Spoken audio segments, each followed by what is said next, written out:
Boa tarde a todos. Foi com imenso prazer que eu recebi o convite do desembargador Cássio Colombo Filho para presidir esse painel, apesar de que acabamos de fazer uma troca, porque advogados são assim, né?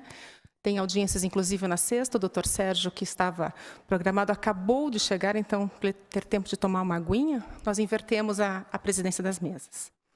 Cumprimento os presentes, e sendo esta Semana da Mulher, aos magistrados, na pessoa da doutora Marlene Sugmatsu, e aos advogados e servidores presentes, na pessoa da presidente da Comissão de Direito do Trabalho, da Mulher, da OAB Paraná, a doutora Luciana Sbritzia. Ter esses dois ao meu lado é praticamente um deleite, né? O professor Célio e o professor Gunther. O professor Célio, iniciamos juntos a nossa história na advocacia trabalhista, muitos anos atrás, no escritório do professor João Regis Fassbender Teixeira. Ele me ultrapassou um pouco, além de especialista, mestre, doutor, recentemente doutor pela PUC de São Paulo. Ele também tem outras atividades, como ele é presidente do Instituto Mundo do Trabalho, professor em inúmeras instituições de ensino, inclusive aqui na escola, perante o ESAI FGV, a BD Const, Universidade Positivo, e eu parei de contar por aí, porque senão a gente vai longe aqui, temos horário a cumprir.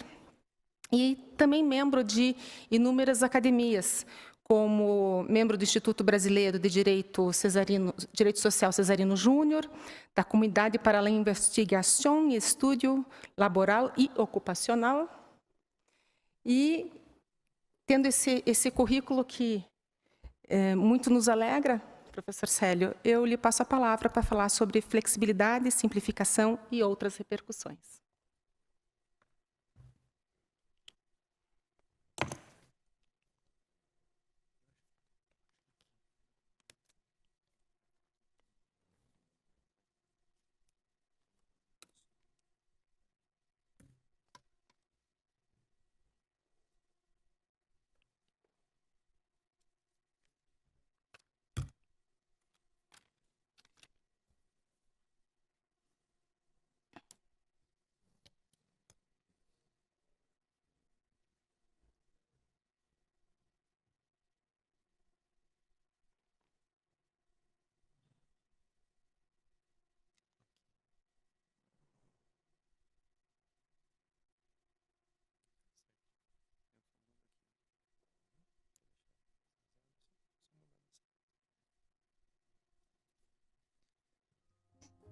Agora falando em meu nome, não mais em nome do Dr. Sérgio Luiz da Rocha Pombo. Ele perguntou se eu falei bem no nome dele. Eu falei, disse que falei bem do presidente. Então agora, em meu nome, desejo uma boa tarde a todas e todos. Inicio cumprimentando a presidente do tribunal, desembargadora Marlene Sugmatsu. Cumprimento a presidente de mesa, minha colega querida Cristiane Bortolotto.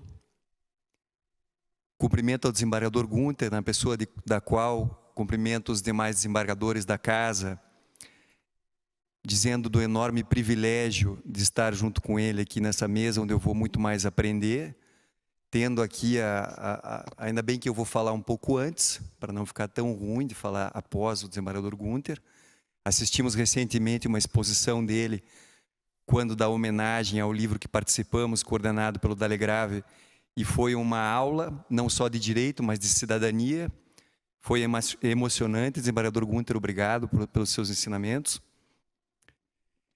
Desembargador Cássio, obrigado pela oportunidade de poder participar desse evento tão grandioso, nesse tribunal que nos é tão querido. Demais juízes, no qual, na pessoa da juíza Sandra Dias, cumprimento a todos. E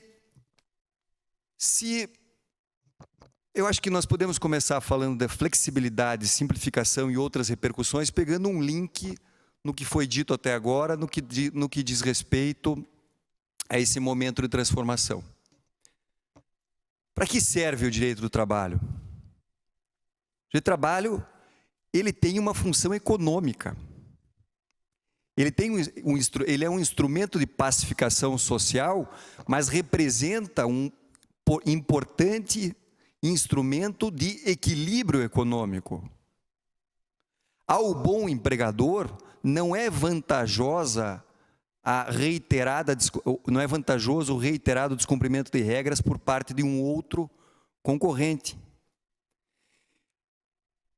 Agora, é evidente que é importante que haja um avanço, e a reforma trabalhista ela procura, de alguma forma, trazendo o que tange a jornada, uma flexibilidade e uma simplificação, com algumas ambiguidades e com algumas questões que nos provocam uma reflexão maior e que eu procurarei trazer algumas colocações aqui modestamente. Eu não vou, por exemplo, dizer aqui qual é o texto do artigo 4º, parágrafo 2º, de quais são as horas que não se configuram como horas à disposição. Mas vejam que quando não se computa como hora extra, quando o empregado, por escolha própria, então é a escolha própria do empregado de buscar proteção em caso de insegurança nas vias públicas. Quer dizer, ele vai permanecer na empresa aguardando aquele momento em que houve um assalto ali na esquina, ele não vai sair e se colocar numa situação de risco, principalmente no momento de insegurança que nós vemos em nossa sociedade, temos visto aí o que tem acontecido no estado do Rio de Janeiro. Ele vai se proteger de más condições climáticas, caiu uma chuva torrencial, ele permanece na empresa, ele não está à disposição, ele não está trabalhando, ele encerrou a jornada e ele está exercendo um direito dele de se preservar, de se colocar naquela condição de uma chuva torrencial, de uma tempestade, enfim. Assim como ele vai poder exercer atividades particulares e aqui exercendo de uma maneira mais consistente, até mesmo direitos da personalidade, quando a reforma traz que não se configura a hora à disposição, as práticas religiosas. Então, um empregado mais religioso que coloque uma parte do seu tempo destinada a práticas religiosas, esse tempo não é à disposição, ele pode exercer os seus direitos fundamentais, seus direitos personalíssimos, quer dizer, os seus direitos inespecíficos laborais naquele momento. O descanso, o lazer, o estudo, gente. Quanta gente termina de trabalhar, vamos dizer lá, 5 horas da tarde, tem uma prova na faculdade, às 7 horas ele para, começa a estudar, e aí depois vai para a faculdade. Ele não estava trabalhando naquele momento. Então há um reconhecimento de situações práticas que aconteciam no dia a dia. E aí as mais importantes para destacar nesse particular é a alimentação e a higiene pessoal, a troca de roupa ou uniforme. E aí a reforma traz que a troca de roupa ou uniforme não se configura como hora à disposição quando não for obrigatório se trocar na empresa, não é, juiz Palumbo?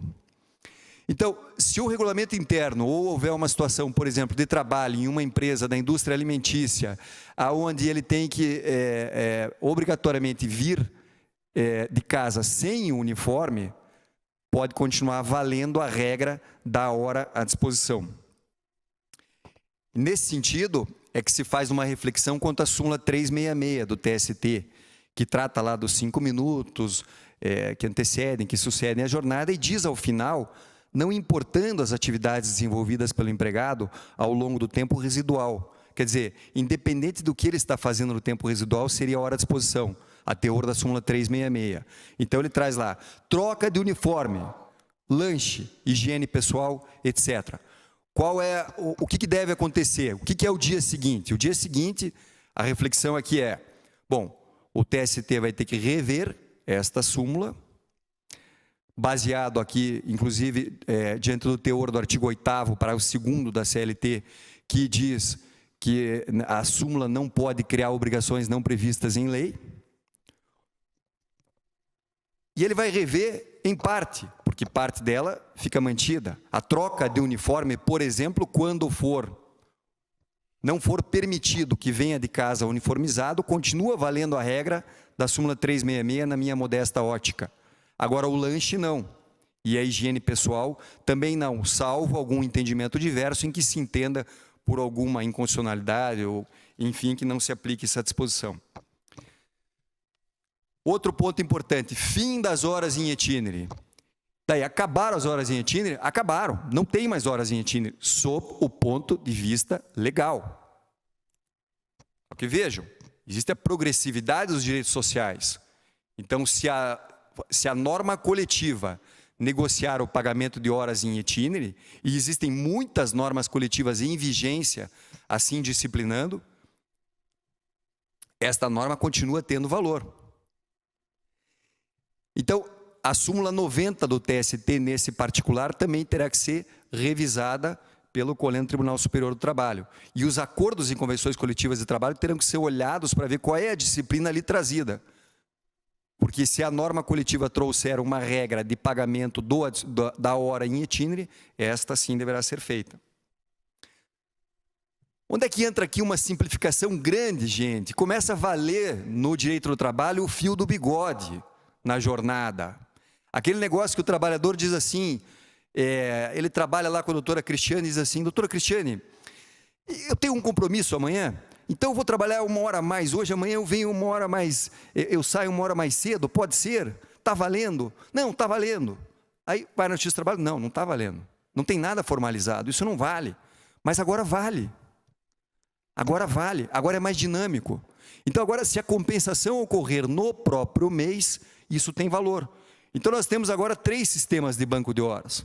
Nós temos um sistema absolutamente informal, que até mesmo vale o acordo tácito, esse fio do bigode, então está combinado assim. Temos o segundo modelo, que é o banco de horas semestral, que a compensação ocorre dentro do semestre, e aí, mediante o ajuste individual, escrito entre as partes. E o acordo tradicional do banco de horas, via convenção, o acordo coletivo de trabalho, aquele acordo anual. Bom, a primeira reflexão aqui com relação ao banco de horas é que, veja, aí na semana passada eu fui negociar com o Sindicato Nacional dos Aeroviários, o banco de horas. Por quê? Eu precisava de um banco de horas de pelo menos 6 meses nessa atividade. E quando eu fui ver a convenção coletiva para firmar o acordo individual dentro da empresa, eu observei que o acordo coletivo dizia que e pós-reforma, não era nem antes da reforma, o acordo dizia que a compensação poderá ocorrer de forma individual desde que até o final do mês seguinte ao trabalho prestado. Ou seja, de 1 a 59 dias. E aí como é que eu poderia firmar um acordo de 6 meses? Então eu fiquei limitado, tive que procurar o sindicato. Então, a norma coletiva pode nos colocar outros caminhos, como, por exemplo, eu quero firmar um acordo de 1 hora de trabalho para 1 hora de descanso, só que a norma coletiva traz 1 hora de trabalho para 1 hora e meia de descanso.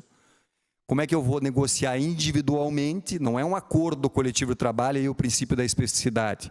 Não, como é que eu vou negociar individualmente algo a menor em desfavor do trabalhador, frente ao que está previsto no instrumento coletivo?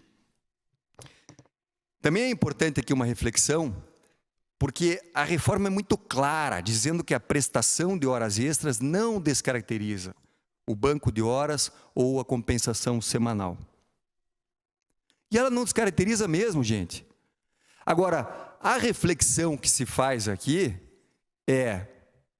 mas espera aí, o que é prestação de horas extras? Eu posso entender como prestação de horas extras trabalho além de 10 horas, que é inconstitucional, fora aquelas questões da 12/36, aquelas compensações, etc. e tal. Eu posso entender como prestação de horas extras o trabalho em dia de sábado, quando ele foi negociado para ser compensado? Então essa é uma reflexão que se faz e que o Poder Judiciário irá enfrentar com seriedade para entender se isso é prestação de horas extras ou aí talvez venha o caminho já bem trazido pelo nosso tribunal, que é a aplicação da súmula 36 do Tribunal Regional do Trabalho aqui do Paraná, que determina a invalidade do acordo naquela semana em que houve o trabalho ao sábado ou naquela semana em que houve o trabalho além de 10 horas. Na jornada 12/36, vem a reforma e diz, o acordo individual escrito vale. Jornada 12/36. E aí passa a se instituir uma possibilidade de, via acordo individual, serem atendidas todas as categorias e afora as disposições que já existem no que tange essa jornada, que aí o bombeiro, o motorista profissional entendido como tal transporte de cargas e transporte de passageiros, nessas atividades econômicas, Lei 13.105, salvo equívoco. O doméstico, Lei Complementar 150. Só que mesmo sem o acordo ou convenção coletiva de forma diversa à súmula 444 do TST. Aí vem a medida provisória, logo em seguida, no dia 11 de novembro, a Lei 13.467. No dia 14 de novembro, a medida provisória 808. E diz que só vale para o setor de saúde, quando for firmado de forma individual. Também diz que os intervalos são gozados ou indenizados e que a remuneração mensal contempla DSR e feriados. Claro que contempla. Se a contratação é mensal, por evidente contempla. Mas diz também que são compensados os feriados e as prorrogações de trabalho noturno. Ou seja, não se paga, desembargador Cássio, nos termos da reforma, o trabalho no 12/36 em feriados, nem a prorrogação do trabalho noturno. E aí? Bom, a reforma é clara nesse sentido. E aqui há um tratamento desigual aos desiguais. O rito ordinário, a jornada ordinária é a jornada de 8 horas diárias, 44 horas semanais, aquele trabalho de 8 horas. Aqui ele trabalha 12. Mas ele tem 36 horas de descanso contra o outro que tem 11. É verdade. Mas ele trabalha menos no número de horas totais do mês, do que o trabalhador da jornada 12/36, da jornada ordinária, desculpe. Por outro lado, ele trabalha 4 horas a mais no momento que ele está mais cansado e ele tem os intervalos até mesmo talvez indenizados nessa jornada de 12 horas. Então, qual é a reflexão que o dia seguinte deve propor aqui? Possivelmente haja um enfrentamento se essa disposição é constitucional ou não. Por quê? Porque, sem dúvida, há uma diferença entre os dois regimes. Agora, a pergunta é se há equilíbrio neste tratamento, se a isonomia, que consiste no tratamento desigual aos desiguais, se estabelece ou não nessa situação aqui trazida a título de reflexão. Também tem a disposição que não precisa autorização do Ministério do Trabalho e Emprego, em atividades insalubres, a teor do artigo 60, parágrafo único da CLT. Bom, já falamos aqui da súmula 444, vamos à jornada em tempo parcial. Jornada em tempo parcial, muito utilizada nos Estados Unidos da América, Japão, países escandinavos. Na Holanda, o índice de desemprego caiu de 9% para 3% com o trabalho em jornada em tempo parcial, porém, combinada a outras medidas dentro de um regime de flexi-segurança, que nós não temos aqui, diga-se de passagem. O fato é que o legislador procurou ampliar as formas de contratação, ampliou as possibilidades do contrato em tempo parcial, de modo a permitir, com a revogação do artigo 59, parágrafo 4º, permitir a realização de horas extras. Bom, então antes não poderia realizar hora extra, sob pena de descaracterizar a contratação em regime de tempo parcial. Agora pode ter hora extra, até 6 horas extras, desde que a jornada vá até 26 horas, o que daria 32 horas, no cálculo aqui que foi apresentado de acordo com o que o legislador traz. Só que ao mesmo tempo ele diz que não pode ter horas extras se trabalhar em uma jornada de 30 horas semanais. Então, qual é a situação? Temos agora uma jornada de 30 horas em que não pode haver hora extra, uma jornada de 26 horas que podem ter até 6 horas extras e menos de 26 horas até 6 horas extras também. Aí, diz o legislador que a compensação deve ocorrer até a semana posterior desta jornada em tempo parcial, quando houver hora extra, doutora Vanessa Caram, ou a quitação em folha de pagamento do mês subsequente. O que é a quitação em folha de pagamento do mês subsequente? No primeiro momento, quando eu escrevi até mesmo neste artigo da obra coordenada pelo meu amigo Antônio Carlos Aguiar, eu pensei, bom, pode até ter ocorrido aqui um equívoco do legislador, porque mês subsequente, se eu trabalho esse mês, a folha de pagamento do mês subsequente não é o que vai vencer no próximo 5º dia útil, é só no outro. Daí depois eu refleti um pouco mais e digo o seguinte, não, mas se a compensação, vejam, se a compensação é até a semana posterior, se eu trabalho no dia 29 ou no dia 30, eu não consigo compensar até a semana posterior para fechar naquela folha do próprio mês trabalhado, que seria o 5º dia útil do mês seguinte. Daí talvez porque o legislador tenha colocado a compensação aliás, a quitação em folha de pagamento do mês subsequente, ou seja, referência do mês subsequente. Meu tempo está tranquilo por enquanto? Vamos lá. É que falar aqui de simplificação de jornada de trabalho e eu estou fazendo um sobrevoo sem entrar em nenhum dos temas, mas só pegando a parte que diz respeito à jornada de trabalho. Então, não é algo fácil, ainda mais para advogados e magistrados hábeis, como o público que a gente tem aqui. Mas vamos lá. O intervalo intra-jornada paga-se somente o tempo faltante, pode negociar a redução via acordo ou convenção coletiva e passa a ter natureza indenizatória. E o dia seguinte, qual é? Apreciação, se não revisão, da súmula 437 do TST. Então, o inciso 1º diz que a não concessão parcial do intervalo implica o pagamento total do período correspondente, enquanto que a reforma diz que paga-se somente o tempo faltante. A súmula 437 diz que é inválido o acordo suprimindo ou reduzindo o intervalo, enquanto que a reforma autoriza a redução do intervalo até 30 minutos. E a natureza salarial do inciso 3º da súmula 437, da mesma forma a reforma diz que tem natureza indenizatória. O dia seguinte, o TST irá enfrentar essa questão e, quiçá, o STF a respeito da constitucionalidade. Até porque este dispositivo se conecta diretamente com normas de saúde e segurança do trabalho, em que pese lá na negociação coletiva, no artigo 611-A, se autorize a redução do intervalo, tem uma disposição no 611-B, no parágrafo único, que diz que as normas relativas à jornada de trabalho tratadas naquele artigo não devem ser consideradas como normas de saúde e segurança e higiene do trabalho. Por evidente que essas normas são de saúde, higiene e segurança.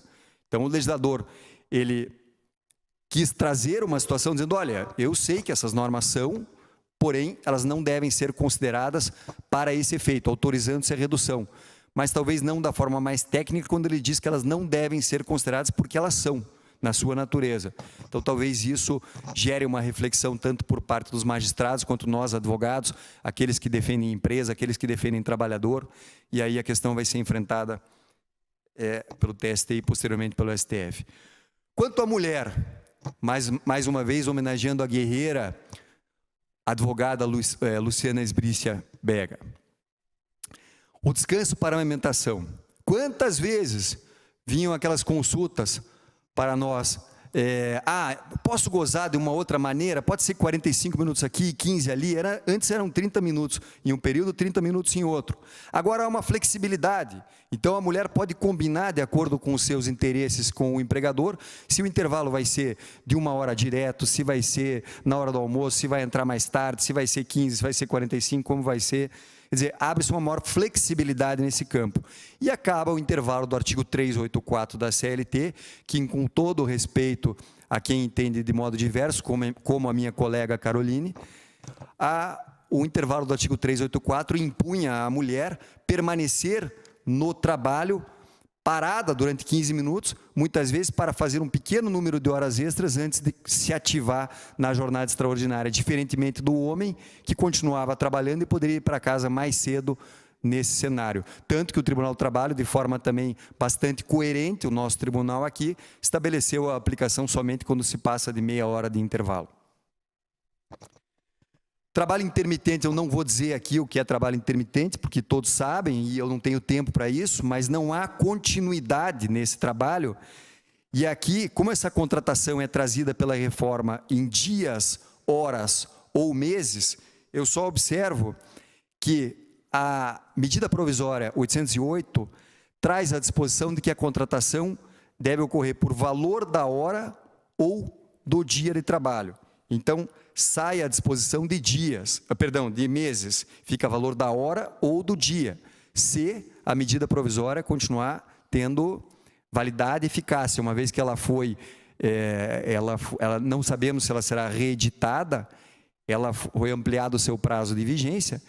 Entretanto, nós temos mais de 900 emendas para votar, o que me parece impossível. Então, se ela não for reeditada sucessivamente, a tendência é que nós trabalhemos com o texto original da Lei 13.467. Também traz a disposição na medida provisória quanto aos turnos de convocação do trabalho que devem ser colocados quando da convocação do trabalhador. E aí chego nesse rápido sobrevoo no teletrabalho. E no teletrabalho eu faço um pedido encarecido a todos. Vejam, nós trabalhamos, nós aprendemos a trabalhar, todos nós que estamos aqui, de forma a obedecer um relógio. O relógio de uma sociedade que foi construída com base na grande fábrica. Na grande fábrica que mandava os filhos dos operários, os filhos dos trabalhadores, para a escola, para aprender hierarquia, obediência, regras, em que não havia flexibilidade, em que toda a sociedade funcionava de acordo com o relógio da fábrica. Senhoras, senhores, o teletrabalho representa o empoderamento do trabalhador. Na medida em que as novas tecnologias nos levam a possibilidades diversas e há uma mitigação da subordinação cada vez maior, com o maior conhecimento do trabalhador e com as novas tecnologias em que o trabalho se desenvolve de forma mais autônoma, eu faço essa reflexão para dizer que o teletrabalho diz que está isento do controle de jornada, desembargador Gunther, nos termos do artigo 62, inciso 3º da CLT. E eu não penso que possa ser combinado aqui a disposição da possibilidade de controle de jornada com esse inciso 3º, como se faz usualmente com o inciso 2º. Se nós entrarmos agora na internet e digitarmos alguma coisa, vai passar 2 minutos e vão lhe oferecer aquele produto, se não for 1 ou 30 segundos, um produto similar naquela situação. Eu entro no meu carro e ele me fala assim, 15 minutos para a sua casa. Mas quem eu não disse para você que eu quero ir para a minha casa? Quer dizer, o controle é absoluto e há uma possibilidade de controle sobre tudo. Então, a possibilidade de controle na sociedade atual tecnológica é muito diversa daquela. Quando se instituiu a redação do artigo 62, que trata da possibilidade de controle de jornada, que é de 1994, neste pequeno espaço de tempo, nós não tínhamos a protusão da internet naquela época como hoje. Então, a reflexão que se faz aqui é que muitas das situações hoje, há possibilidade. Por exemplo, há possibilidade de se saber qual o número de teclas no teclado, que horas houve o acesso ao servidor, mas não há possibilidade de saber sequer o que estava fazendo. O trabalhador ele pode passar o trabalho para outra pessoa. Esse regime é um regime de empoderamento em que ele trabalha de acordo com o seu biorritmo, com a sua liberdade, com a sua forma, como ele gosta de trabalhar. Então, se ele quer tomar um café a cada 1 hora, ele vai tomar um café a cada 1 hora. Se ele quer ver o jogo do Paris Saint-Germain com o Barcelona, ele vai ver. Mas vai trabalhar muito mais também quando precisar trabalhar, ele vai se auto-organizar. Domênico De Masi diz que o trabalho, em regime de teletrabalho, se leva... Veja, só uma coisa, em regime de teletrabalho, quando ele diz em casa, se leva de 5 horas o que se leva a 8 horas na empresa, de 4 a 5 horas, em razão de não ter as interrupções. O teletrabalho não é, essencialmente, o trabalho em casa. O trabalho em domicílio é aquele trabalho de origem artesanal que pode ser entendido hoje como teletrabalho, desde que mediante o uso da telemática, ou seja, o uso da informática e da comunicação para a entrega deste trabalho. Se assim não for, não é o teletrabalho, é o trabalho em domicílio. E este teletrabalho pode ser realizado de lugares distintos, não só necessariamente da casa do trabalhador, mas da onde ele quiser. Desde que não haja o controle do empregador, no sentido de que, por exemplo, um telecentro montado pelo empregador. Aí, se é montado pelo empregador, se enquadra no conceito de dependências do empregador. aí foge um pouquinho dessa situação. E é importante perceber que o trabalhador, ele pode e deve comparecer na empresa, para que não haja um sentido de isolamento, para que ele não se torne uma ilha isolada. E aqui usando a referência da Legrave quanto ao Zygmunt Bauman, que fala do pertencimento. Quer dizer, tem que haver o sentimento de pertencimento desse trabalhador à empresa.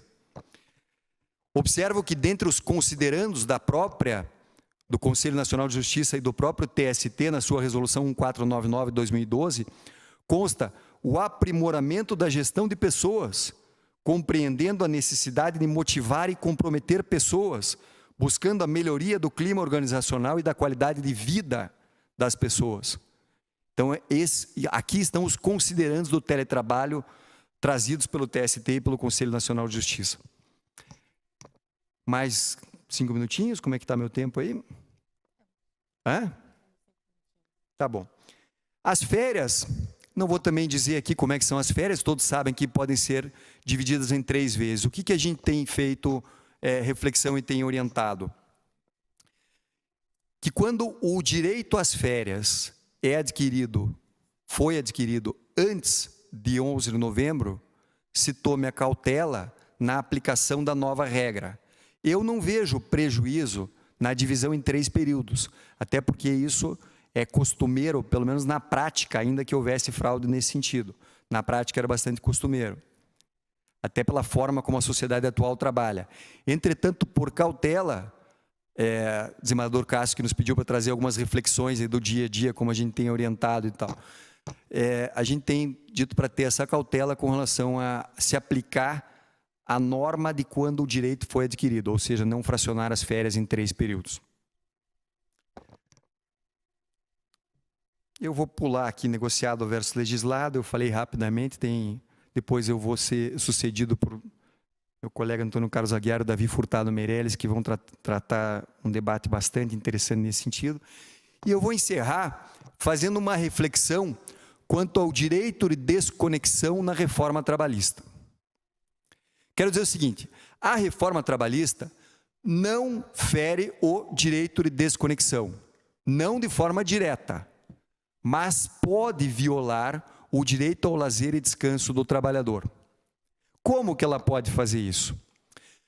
Quando ela acaba com as horas em itinerary, e eu tenho um trabalhador que leva de 2 a 3 horas para ir e retornar ao trabalho, ele passa a ter esse tempo não considerado na jornada de trabalho, e aí ele passa a ter 11 horas entre trabalho, deslocamento, etc. e tal, e ele começa a diminuir o seu tempo de gozo, lazer e descanso, sem que se possa impor ao empregador esse custo.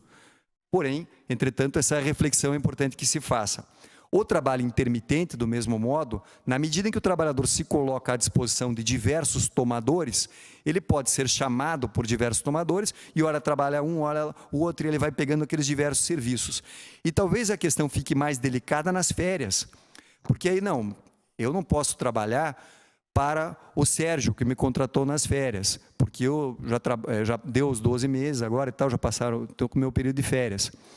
Mas eu posso trabalhar para o desembargador Arion, porque eu não estou no período de férias dele.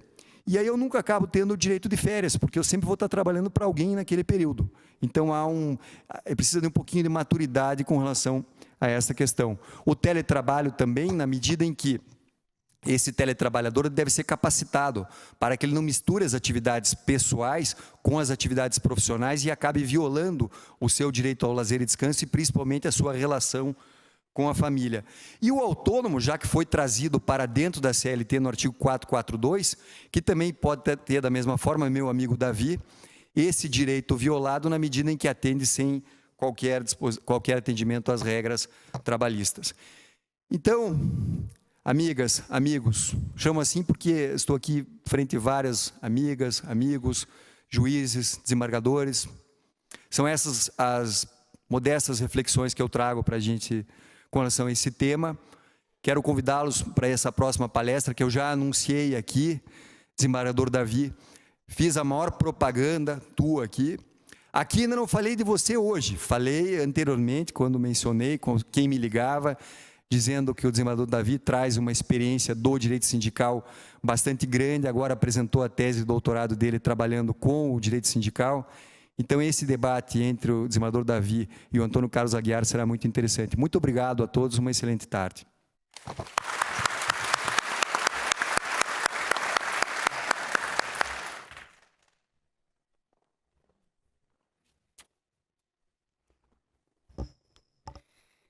E dando continuidade ao segundo painel da tarde, ao primeiro painel da tarde, apresentar o desembargador Luiz Eduardo Gunter.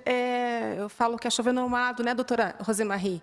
Nós estamos sempre ouvindo, e semana retrasada, ele fez para nós uma apresentação do seu currículo que a mim me emocionou muito. Mas, já que é o protocolo, o professor Gunter, ele é bacharel, mestre e doutor pela Universidade Federal do Paraná, além de pós-doutor pela PUC, também aqui do Paraná. Professor permanente do programa de mestrado em Direito Empresarial e Cidadania na Universidade Curitiba, Unicuritiba, que hoje de manhã eu tive o prazer de ter a manhã inteira aula com ele. É sempre um prazer tê-lo aqui. Professor, o tema designado é questões polêmicas da jornada do trabalho. Eu gostaria de saber o que não é ainda polêmico na reforma trabalhista. Mas passo a palavra ao senhor. Obrigado. Boa tarde a todos. Gostaria de cumprimentar a todos e a cada um dos presentes, transmitir o meu fraterno abraço, cumprimentar os colegas que vêm de fora, né? Dentre eles o professor Pedro Paulo Teixeira Manos, ministro aposentado do TST, com quem tanto aprendemos e por tanto tempo, e temos uma admiração muito grande pelo professor Manos. Eu lembro do professor Manos quando eu estava em Londrina, e foi em 1988, que é um ano interessante para nós, né? Eu estava lá no dia 5 de outubro de 88, e logo em seguida surgiram as questões da nova Constituição. E logo em seguida veio um livro do professor Manos, pela editora Atlas, que era um livro de, talvez, umas 150 páginas, mas era um livro que resolvia os problemas do juiz. Então, os turnos ininterruptos de revezamento. Ninguém sabia o que eram os turnos ininterruptos de revezamento. O professor Paulo falou, não, disseca essa palavra, o que é turnos, o que é ininterruptos, o que é revezamento, pode ser assim, pode ser assado. E começamos a entender a Constituição na parte trabalhista, especialmente pelo trabalho do professor Manos. Gostaria de cumprimentar a Cristiane Bortolotto, nossa ilustre advogada, lutadora do direito do trabalho. Cumprimentar o meu colega de mesa, o professor Célio Pereira de Oliveira Neto, que também é um estudioso muito profundo do direito do trabalho.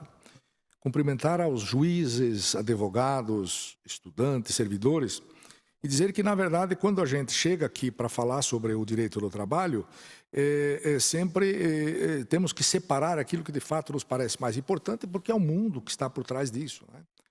E eu aqui vou tentar recordar algumas coisas que me são muito caras. Quando houve a reforma 2004, da Emenda Constitucional 45, se tratou de uma questão que era importante. Que poder judiciário precisava ser feito no Brasil? E aí veio um documento do Fundo Monetário Internacional dizendo mais ou menos o seguinte, que este poder judiciário devia ser um poder judiciário feito com juízes para o mercado. Até um trabalho de mestrado sobre esse assunto, depois de doutorado, mostrando como era um indicativo do Fundo Monetário Internacional, como os juízes deviam se preparar para enfrentar, digamos, o futuro. Era uma proposta do FMI para que fosse acolhido isso na emenda constitucional. Evidentemente, as propostas não foram à frente, né? entre as quais estava lá o fenômeno da arbitragem para que pudesse resolver as questões trabalhistas e tantas outras questões que foram propostas por este trabalho do Fundo Monetário Internacional. Quando a gente fala em reforma trabalhista, muitas vezes a gente esquece que por trás daquele projeto que tramitou no Congresso Nacional, houve um estudo feito durante anos pela Confederação Nacional de Indústria, chamada 101 Propostas para a Modernização Trabalhista. Então, esta lei, ela não é, na verdade, uma coisa acidental e uma coisa que, digamos, só se preocupou a reforma com melhorar a empregabilidade. Na verdade, a reforma ela tem um viés de trazer à tona toda uma, digamos assim, uma formatação feita num laboratório empresarial que foi a Confederação Nacional da Indústria. Está lá o documento disponível na internet. É só comparar ele com a reforma. Portanto, quando se diz que os juízes se rebelam contra a reforma, contra os juízes que não querem seguir a reforma, na verdade não é exatamente assim. É que os juízes têm o direito, e muito mais do que o direito, têm o dever de julgar. E se eles têm esse dever, eles têm a capacidade, a legitimidade para examinar se a lei tem problemas constitucionais, tem problemas de convencionalidade, tem problemas, enfim, de aplicabilidade. Este é o papel do juiz. E eu lembro aqui de novo aquela ideia das artes autográficas e das artes holográficas, que é um estudo extraordinário sobre o papel do juiz. Nas artes autográficas você tem lá um tipo de arte que você não tem necessidade de mediação, você não tem necessidade de intérprete. Você tem meramente uma pintura, você tem um romance pela qual o autor, o artista, se comunica diretamente com a pessoa que vai usufruir daquela peça artística. Já nas artes holográficas, eu preciso de um intérprete, porque não há comunicação direta do artista com aquele que deseja conhecer a arte. Vamos dar o exemplo da música. Mozart, Beethoven, tantos músicos clássicos que têm as suas obras em partituras. Quantos de nós leem uma partitura? Para que a gente tenha conhecimento daquilo que está na música, há necessidade de um intérprete. Uma sinfônica. Então, essas obras clássicas, elas são interpretadas por muitas e muitas orquestras. E qual é a orquestra que faz uma interpretação perfeita da obra de Beethoven? Ou qual é a orquestra que faz a melhor interpretação de Beethoven? Se nós temos milhares de interpretações da mesma obra. Uma peça de teatro de Shakespeare, 500 anos no ar. A peça de teatro é a mesma, mas há as interpretações. Quem que interpreta as peças de Shakespeare? Nós, no Brasil, em português. Já há um problema da tradução. Mas para que se entenda a peça de Shakespeare, há necessidade de encenação. Os atores não são os mesmos. As companhias teatrais não são as mesmas. Qual é a peça de Shakespeare que é a mais corretamente interpretada? É aquela de Londres? É aquela de Nova York ou é aquela de Curitiba? Então, isto lembra muito o direito. Nós temos o texto da lei. Hipoteticamente, o texto da lei está ali clamando por uma compreensão perfeita. Mas isso não ocorre. Esses dias me disseram assim, o intuito do legislador, tocando na questão da contribuição sindical, o intuito do legislador foi acabar com a contribuição sindical. Mens legislatores. Aquilo que o legislador quis dizer. O que vale para nós? Mens legis. Aquilo que ele disse. A lei se desprende do legislador e passa a ter vida própria, como nossos filhos. Eles passam a ter vida própria. E a nós cabe um papel difícil, que é interpretar e, ao mesmo tempo, aquele cuidado para que a gente não seja chamado de kamikaze. Né? Normalmente diz assim, mas aquele juiz é kamikaze, porque ele, na verdade, tem uma interpretação que é diferente da interpretação usual. O que me parece importante é que a gente se baseie em coisas que são, digamos assim, tidas como incontroversas. Quando veio a reforma, já havia sido proposta para os legisladores algumas ideias de inconstitucionalidades, não pela ANAMATRA, não pelo Ministério Público, mas pela própria OAB. A OAB apresentou precisamente 18 normas tidas como inconstitucionais antes da reforma acontecer.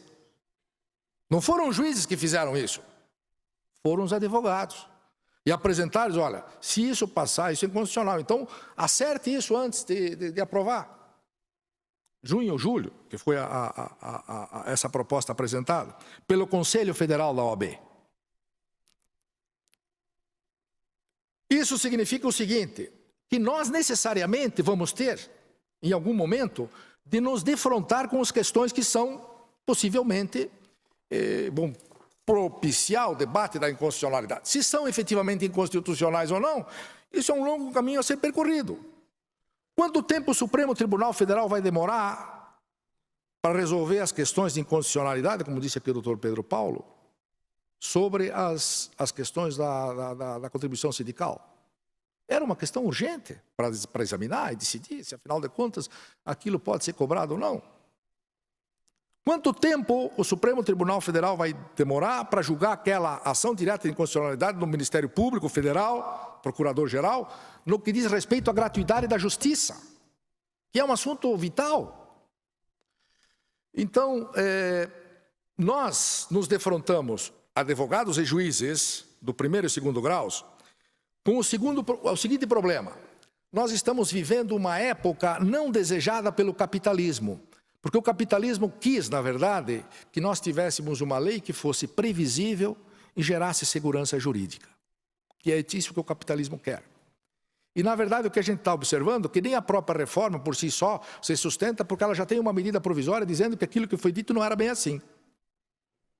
Bom, isso não quer dizer que nós, juízes, ou advogados, ou procuradores do trabalho, sejamos contra a reforma. Ninguém é contra a reforma, até porque a CLT vem sendo reformada ao longo de todos os anos.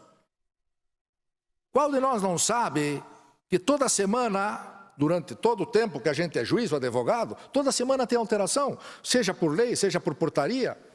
Houve uma época na história do direito do trabalho, eu ainda estava em Londrina, que o salário família era expedido o valor por um memo circular. O memo circular é que fixava o valor do salário família. Então, no Brasil, nós temos essa coisa interessante, que é o direito aparecendo de todos os cantos e de todos os lados. E muitas vezes a gente decide, ou pensa que decide, porque o Jornal Nacional disse determinada coisa. Então, por exemplo, se saiu no Jornal Nacional uma determinada situação, no âmbito criminal, então nem se fala, né? Que tal cidadão é culpado, evidentemente o Jornal Nacional disse. Mas e a reflexão jurídica? O contraditório, o devido processo legal? A mídia não é a mesma coisa que o direito. Então nós temos que pensar que por trás do nosso trabalho há todo um grupo de pessoas, um coletivo de pessoas, empresários, trabalhadores, que estão dependendo do nosso papel de interpretação. E que não é fácil. Nós estamos falando sobre tempo. O doutor Célio falou aqui sobre tempo. Tempo é relógio. Diante de coisa tão doída, conservemo-nos serenos. Cada minuto de vida nunca é mais, é sempre menos. Ser é apenas uma face do não ser e não do ser. Desde o instante em que se nasce, já se começa a morrer. Cada minuto de vida nunca é mais, é sempre menos. Cassiano Ricardo. Quando a gente fala em tempo, e diz assim, por exemplo, não, a jornada de 12 por 36 é uma jornada que os trabalhadores querem. Será que é isso mesmo? Será que nós precisamos de uma jornada 12 por 36? É que os enfermeiros querem, que o TST disse que poderia ser, mas é legal, é constitucional uma jornada de 12 por 36? A Constituição permite uma jornada de 12 por 36? O sindicato pode dar um aval a uma jornada dessas? São perguntas que a gente tem que fazer. Evidentemente que muitas coisas que foram feitas pela reforma serão possíveis de implementar, até porque são estudos que foram feitos e há toda uma necessidade de que o sindicato de alguma forma participe, mas há alguns aspectos que o sindicato foi excluído. Por exemplo, o doutor Célio falou aqui, as 12 por 36 na saúde pode ser feito por acordo individual. Porque parece que é praxe. O TST já tinha feito uma orientação no sentido de que aquilo é praxe. Pô, mas uma praxe contra a Constituição? Podemos trabalhar mais de 10 horas por dia? Na lei do motorista há um processo tramitando de ação direta de inconstitucionalidade questionando o problema do 12 por 36, que o Supremo Tribunal Federal até hoje não examinou a liminar. Pois bem, eu vou citar aqui dois exemplos, que me parecem exemplos assim marcantes para todos nós, de questões que estavam pendentes e vão continuar pendentes. A jornada em itinere, as horas em itinere e o artigo 384. O que aconteceu com a jornada em itinere? A lei termina com isso, modifica o texto legal. Mas havia aqueles trabalhadores que vinham sendo contemplados com esse dispositivo legal e vinham sendo beneficiados por essa regra, no sentido de que eles tinham direito ao cômputo daquilo na sua jornada de trabalho. Esses trabalhadores que tinham isso já incorporado ao contrato de trabalho por dispositivo legal, eles continuam tendo direito a isso ou não? Ou a lei, no momento que diz que desaparece as horas itinere, ela retirou também desses trabalhadores esse direito? Aquele parecer da comissão do TST faz um longo estudo sobre esse assunto e daí no final, quando vai sugerir a mudança daquela súmula que trata das horas em itinere, súmula 90, diz lá que há para o trabalhador um direito adquirido a continuar recebendo esse direito. Mas há, por outro lado, uma armadilha, porque o trabalhador que continuar recebendo isso vai causar dentro da empresa um problema. Você vai ter um trabalhador antigo que recebe isso e um trabalhador novo que não recebe. E a empresa vai ter o desejo incontido de retirar de circulação aquele que está recebendo esta vantagem. Então vejam que não é fácil passar essa fase de interpretação e compreensão da reforma trabalhista. E eu vou lembrar uma coisa, a desembargadora Rosamarie já me ouviu falar tanto sobre isso, do 384, né? Hoje estamos aí, enfim, ontem era o dia 8 de março, um dia importantíssimo para todos nós, né? As mulheres, enfim, são a razão principal pela qual nós não só existimos, mas pelas quais nós continuamos existindo, né? São elas as pessoas que têm uma compreensão da vida, muitas vezes, e quase sempre, muito mais claras, muito mais sensíveis do que nós homens. E quem sabe se nós tivéssemos mais gente, mais mulheres, né, governando o mundo, os países, municípios, estados, talvez o nosso mundo pudesse ser melhor. Eu li na Folha de São Paulo, que saiu ontem, ou antes de ontem, primeira página, a igualdade de tratamento econômico para as mulheres não é só um problema jurídico. O fato da mulher receber pelo menos trabalho o mesmo pagamento. É também uma questão econômica, porque onde não ocorre isso, há uma queda no PIB. Portanto, há um estudo econômico, não jurídico, que a mulher que não é tratada do ponto de vista jurídico com igualdade, ela prejudica o próprio sistema econômico. Bom, e o artigo 384? Desde 43, está lá. Quando a mulher vai começar a fazer hora extra, ela tem que ter 15 minutos de intervalo. Eu já era advogado antes da Constituição, e isso nunca causou nenhum tipo de dificuldade. E fui juiz também antes da Constituição. E aí veio a Constituição e começou uma dúvida que foi a seguinte.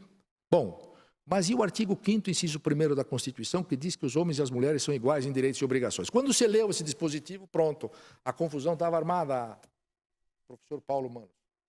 Porque se pensou o seguinte, bom, se tem os 15 minutos para a mulher e a mulher é igual ao homem, então o homem também tem direito. Ou então, se o homem não tem direito, a mulher não tem, segundo a teoria. Ou então, a mulher continua tendo, porque houve um fenômeno que se chama de recepção do artigo 384. Parecia que isso era uma coisa que poderia ser resolvida facilmente. Dezenas de anos depois da Constituição, esse processo chega no TST, dezenas, não digo anos, alguns anos depois, chega no TST, por 1 ou 2 votos, o TST disse, não sei se o ministro Manos votou nisso, acho que então nem vou falar. Vou passar dessa parte. Foi reconhecida a constitucionalidade do artigo 384, a recepção, e, portanto, os 15 minutos saíram da mulher. Por quê? Questão biológica, a mulher é diferente, etc. e tal. 15 minutos só para a mulher. Bom, aí foi para o Supremo. Chegou no Supremo, se discutiu isso muito rapidamente, porque se achava que isso era tão óbvio que o TST tinha decidido, se decidiu, se não me engano, por unanimidade, que só a mulher tinha direito. Mas aí como diz o professor Manos, tinha um problema. O advogado que ia sustentar não foi intimado e tiveram que anular o julgamento. E aí o julgamento não aconteceu. Ou seja, ele foi anulado. Bom, nesse interregno, o que acontece? Vem a reforma trabalhista e diz, acabou o artigo 384. E aí a pergunta que a gente faz é a seguinte, os ministros do Supremo precisam ainda julgar aquele caso ou não? Será que vai ter algum tipo de interesse a gente saber se aquilo era constitucional ou não? É o mesmo problema das horas em itinere. As mulheres que eram beneficiadas com esse direito, será que elas continuam tendo esse direito? Mesmo com a revogação 384, é uma discussão sobre o tal do direito adquirido. Vai ser uma discussão que vai aparecer efetivamente nas nossas mesas de advogados, juízes e etc. E há ainda um problema que eu não sei como é que nós vamos resolver, que é a presença da Organização Internacional do Trabalho entre nós. Porque a gente, há 20, 30 anos passados, a gente achava que direito internacional, tratados internacionais, doutor Vandelli, era uma coisa assim meio tipo Vênus, Platão, né, Urano, um negócio assim, que a gente sabia que existia, mas não sabia onde estava. E aí o tratado começou a se diferenciar do desembargador Cássio. Começou a se diferenciar na seguinte perspectiva, de que o tratado internacional ele pode ser aplicado no direito interno, desde que ele seja internalizado, esse tratado, e as convenções da OIT tratam e tratavam de direitos humanos. E aí o Supremo Tribunal Federal, em 2008, em 4 decisões, 2 habeas corpus e 2 recursos extraordinários, decidiu claramente que os tratados da OIT, as convenções, internalizados antes do parágrafo 3º do artigo 5º da Constituição, passam a ter validade, efeito de norma supralegal. Portanto, logo abaixo da emenda constitucional. E agora vem um documento da OIT dizendo que o legislador brasileiro deveria verificar a incompatibilidade da reforma trabalhista, especificamente os itens do negociado sobre o legislado, ou seja, que o negociado pode se sobrepor ao legislado, em prejuízo do empregado, que isto estaria violando pelo menos a Convenção 98 da OIT. E a OIT não apenas falou isso, pediu informações ao governo brasileiro. Como fez lá nos petroleiros, alguns anos atrás, quando foram aplicadas multas excessivas e inviabilizava a atividade sindical, os petroleiros foram à OIT e a OIT disse, transitou em julgado, mas vão cobrar uma multa dessas, vão inviabilizar a atividade sindical? E os dirigentes sindicais que foram cassados, a greve, afinal de contas, era um documento que foi assinado pelo presidente da República, que dizia que ia dar aumento e depois não deu. O governo, de alguma forma, por lei, reformulou e anistiou as multas aplicadas aos sindicatos petroleiros. Por quê? Porque levou em consideração aquilo que a OIT disse. Se critica a OIT porque a OIT ela não é um órgão como o Ministério do Trabalho, que fiscaliza uma empresa e aplica uma multa, ou nós, da Justiça, que mandamos pagar. A OIT ela é um organismo persuasivo, é a chamada soft law. Ela investiga, sugere e, a partir daí, propõe medidas para que aquele problema seja equacionado. Então, é possível que isso entre nos canais diplomáticos, né? Isso demora algum tempo, mas isso sempre estará lá, né? Sempre estará lá de que nós, em princípio, estamos violando uma Constituição que nós mesmos internalizamos no sentido de que a negociação coletiva ela não pode se sobrepor às vantagens estabelecidas em lei. Pois bem, toda essa parafernália de minutos, intervalos, horário, banco de horas, isso exigirá de todos nós um estudo. O doutor Célio fez aqui uma análise profunda sobre isso, e que nós teremos que enfrentar esse aspecto. Mas nos depararemos em algum momento com as dificuldades de termos certeza se aquilo que nós estamos decidindo está absolutamente correto ou não. Quanto tempo um processo nosso demorará para chegar ao TST? Quanto tempo o processo demorará para chegar ao Supremo? Portanto, nós temos essa indefinição em relação a essa questão de jornada, que é o centro da atividade onde gravita a empresa e o trabalhador. É o tempo, é a jornada. E a jornada intermitente, o trabalho intermitente, que acaba com a noção de tempo e acaba com a noção de salário. Eu contrato um trabalho, mas ele não tem um tempo para trabalhar e também não tem... Agora se estabeleceu que pelo menos um salário é fixado, mas ele não tem perspectiva de salário. Quer dizer, ele fica mais ou menos assim, numa espécie de tempo à disposição e se ele não for chamado, criou-se ali uma solução intermediária na questão previdenciária, mas ele na verdade fica naquilo que a gente chamava lá na minha terra, e não sei se aqui usa essa expressão, eu estou muitos anos aqui, mas nunca ouvi ninguém falar disso. Pendurado no pincel. O trabalhador fica nessa condição, né? Bom, pode ser que isso seja uma forma de se encontrar uma solução para o desemprego. Mas eu, sinceramente, não consigo imaginar que eu possa ampliar o nível de emprego se eu não tenho a capacidade profissional desenvolvida pelos trabalhadores no mundo tecnológico. O nosso problema grave é falta de qualificação dos trabalhadores, que é um problema que não se resolve. O Paraná, que tem 11 milhões de trabalhadores, 11 milhões de pessoas, é um estado do tamanho do Portugal, tem 500 mil pessoas analfabetas, um dos estados mais importantes do Brasil. 500 mil pessoas são analfabetas, 30 pessoas são analfabetos funcionais. Eles escutam o Jornal Nacional e se o cara fala em Afeganistão, eles pensam que é adiante de morretes. Por que isso? Porque as pessoas não estudaram, não se deu oportunidade dessas pessoas estudarem. Então o direito de trabalho sofre também com esse problema de falta de qualificação e essa perda de empregos com a automação. Eu queria cumprimentar aqui o nosso diretor da escola, o desembargador Cássio, cumprimentar também o nosso colega também da escola, o Dr. Vandelli, e dizer que essas discussões, eu acho que elas são importantes para que a gente ouça opiniões divergentes, opiniões diferentes, como disse o doutor João, porque, na verdade, ninguém aqui é dono da verdade. Nós temos que ter capacidade de prestar atenção no que as pessoas dizem. Eu sempre disse e aprendi isso com o professor Manos, eu falo muito dele porque eu gosto muito dele, ele sabe disso. Mas ele até uma vez, eu era candidato a uma academia, e daí eu pedi para ele que se pudesse votar em mim e tal.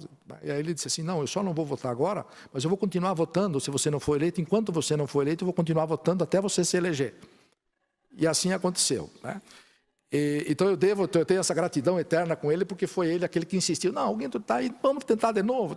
Eu não sei quantas vezes foram, mas já chegou uma vez e disseram assim, bom, agora vamos colocar isso, porque o Manos disse que já faz um monte de vezes que ele votou e agora é a hora dele entrar. Cumprimentar também aqui o desembargador Arion, porque a gente às vezes esquece de falar das pessoas que fizeram um bom trabalho e por algum momento não estão mais fazendo aquele trabalho. O desembargador Arion foi um dos grandes diretores que nós tivemos na nossa escola judicial e agora é nosso presidente da seção especializada e a gente normalmente não fala nisso, né? E agora, naturalmente, ele passa o bastão para o desembargador Cássio, para o nosso professor Vandelli, para que a gente possa continuar na escola. E penso que a escola é isso, é a gente ter a capacidade de ter duas coisas na vida. Curiosidade, saber ouvir, e se puder ter bom humor, ainda ajuda bastante. Eu agradeço a oportunidade, acho que me cedi um pouquinho do tempo, e acho que fiquei falhando porque devia falar sobre mais coisas daquilo que interessa mesmo, né? Que é aquilo que o professor Célio efetivamente fez.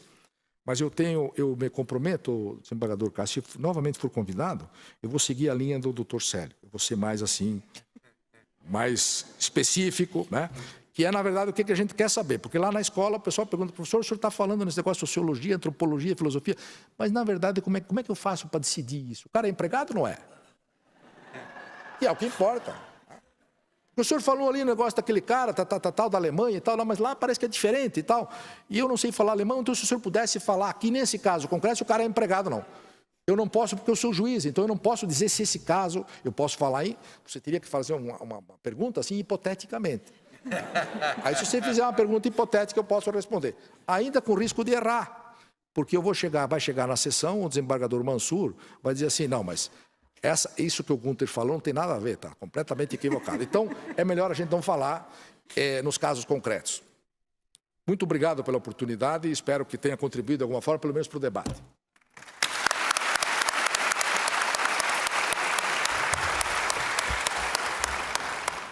É sempre uma alegria ouvi-lo, professor. O professor Célio pediu para fazer uma complementação. Eu só iria agradecer também a presença do professor Manos. A gente tem um carinho enorme por ele. E ele também, exemplo do professor Gunter, ele nos ensina assim muitas coisas além do vamos dizer, nos ensina algumas questões de cidadania, de como a gente pensar como pessoa e tal. Então, o senhor estava falando alguma questão de podemos pensar de forma diferente e tal. E uma vez o professor Manos disse assim, ele estava contando em aula o que uma determinada filha dele pegou um livro, lembra disso, professor? A sua filha pegou um livro e falou, pai, disseram tal coisa aqui. Pô, quem que disse essa bobagem? Daí ele disse, fui eu. Foi o senhor, aliás. Aí ele disse, bom, ainda bem que dá para a gente melhorar depois. Em tese. Em tese. Então, obrigado, professor, por ter vindo aqui mais uma vez ao nosso convite. Infelizmente, por... E agradecer, cadê o professor Paulo Sérgio João? Mandei um abraço para ele. Infelizmente, nós não temos tempo para abrir para perguntas, porque já me sinalizaram que nós não podemos ultrapassar muito o período, até porque foi muito bem pensado esse dia de hoje, essa tarde de hoje, pelo desembargador Cássio, e nós precisamos dar sequência. Então, peço escusas a todos os presentes, mas não abriremos perguntas neste painel. Está encerrado.